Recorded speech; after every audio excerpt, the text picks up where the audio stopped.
Để cùng chúc mừng buổi lễ thành hôn của chú rể Sèo Báo và cô dâu Sarah. Và lời nói đầu tiên cho phép từ hơi thay mặt ban tổ chức cũng như hai bên gia đình cô dâu và chú rể xin được gửi đến toàn thể quý vị quan khách lời kính sức khỏe và lời chào thân ái trân trọng nhất. Vâng, xin được cảm ơn quý vị rất nhiều. Và ngay giờ phút này thì Tường Huy xin mời tất cả quý vị quan khách chúng ta một lần nữa hãy cùng lắng động trong ít phút và cùng hướng mắt về phía sân khấu để cùng đến với nghi thức rước dâu của chúng ta hội nghị đám cưới Mary Palace.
xin được trân trọng kính mời chú quý rể đó là chú Vàng và xin mời chú tiến lên sân khấu.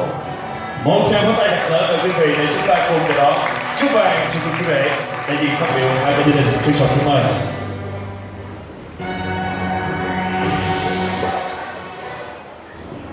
Kính thưa quý vị, một hình ảnh rất đẹp quý vị đang trông thấy hiện tại trên sân khấu của chúng ta. Đại gia đình thân yêu, trường đại phúc giờ đây xin được phép ra mắt và trân trọng cúi chào đến toàn thể quý vị quan khách.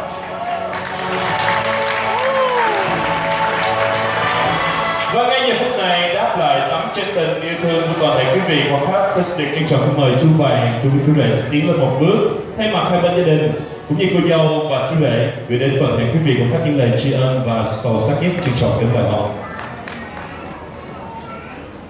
Kính thưa các quý mục sư, kính thưa quý thầy, quý cô cùng toàn thể quý vị khách quý, bạn bè gần xa đã đến, không quản ngại gian nan, đường xá xa xôi đến tham dự buổi lễ thành hôn của hai cháu Seo Pháo và Sarah. Thay mặt cho gia đình, tôi xin gửi lời chúc sức khỏe, lời chào và lời cảm ơn chân thành và sâu sắc nhất đến toàn thể các quý vị, và cho phép gia đình tôi xin được gửi lời một lần nữa, gửi lời cảm ơn chân thành sâu sắc nhất đến toàn thể quý vị và chúc cho buổi tối thành hôn của hai cháu Sarah và Seo Pháo được thành công tốt đẹp. Xin chân thành cảm ơn. Vâng, xin được cảm ơn ông rất nhiều và xin được trân trọng kính mời ông trở về bàn tiệc để cùng chung vui với toàn thể quý vị. Các xin cảm ơn và trân trọng kính mời. Kính thưa quý vị, và ngay giờ phút này đáp lại đi đầu tiên xin mời cô dâu quý rể.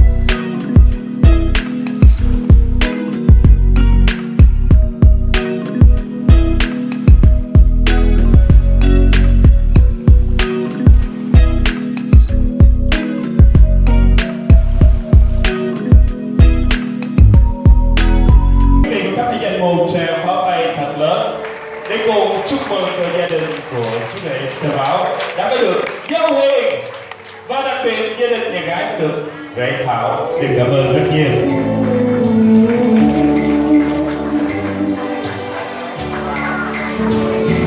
Vâng, xin cảm ơn rất nhiều và xin mời hai bác đó là bác mẹ của chú rể trên tay sẽ về bàn tiệc để cùng chung vui với toàn thể quý vị. Xin cảm ơn và trân trọng kính mời.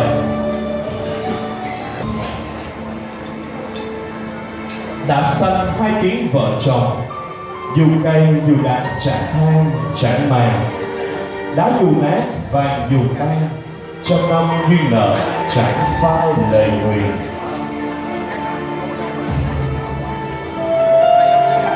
Xin được cảm ơn cô dâu và chú rể. Xin mời cô dâu và chú rể tay trong tay cùng với lớp hát tròn banh để cùng tiến hành nghi thức khai rượu tình yêu và hạnh phúc. Trân trọng kính mời.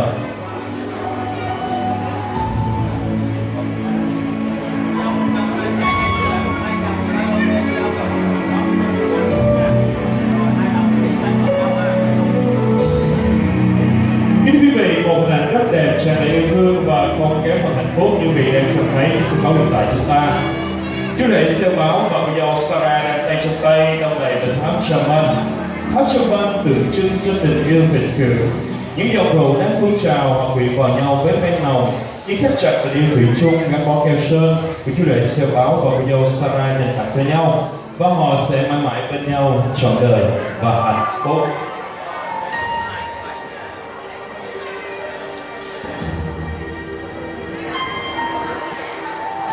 Và xin mời toàn thể quý vị quan khách hãy dành một tràng pháo tay thật lớn, thật nồng nhiệt và thật dài để cùng chúc mừng cho tình yêu và hạnh phúc cho đôi bạn trẻ chúng ta, chú rể Seo Pháo và cô dâu Sarah. Xin được cảm ơn quý vị rất nhiều và cũng xin được cảm ơn cô dâu và chú rể. Xin mời cô dâu và chú rể tay trong tay trở lại trung tâm của sân khấu để chuẩn bị nghi thức uống rượu giao môi. Trân trọng kính mời. Vâng thưa quý vị, đây là giây phút khăn hoa tình yêu đã đến cũng như giây phút mà tất cả quý vị cũng như Tường Huy đang mong chờ trong buổi lễ tối nay. Ngay bây giờ cô dâu và chú rể chúng ta họ sẽ đối mặt với nhau, đan tay vào nhau và cùng uống cạn ly rượu nồng để thắt chặt tình nghĩa phù thê. Và cũng xin mời toàn thể quý vị quan khách, chúng ta hãy đong đầy vào ly của chúng ta và cùng nâng cao ly lên và cùng hô 1, 2, 3 một tiếng để cùng chúc mừng tình yêu và hạnh phúc của đôi bạn trẻ chúng ta. Nào quý vị ơi, 1, 2, 3. Xin cảm ơn quý vị rất nhiều. Và ngay bây giờ thì tôi xin được trân trọng kính mời mục sư Dương Thành Lâm sẽ tiến lên sân khấu làm phép thánh hóa bữa ăn trong buổi tiệc tối nay. Xin được cảm ơn ông và xin chào quý vị ông. Cảm ơn các bạn đã cùng theo dõi quý vị.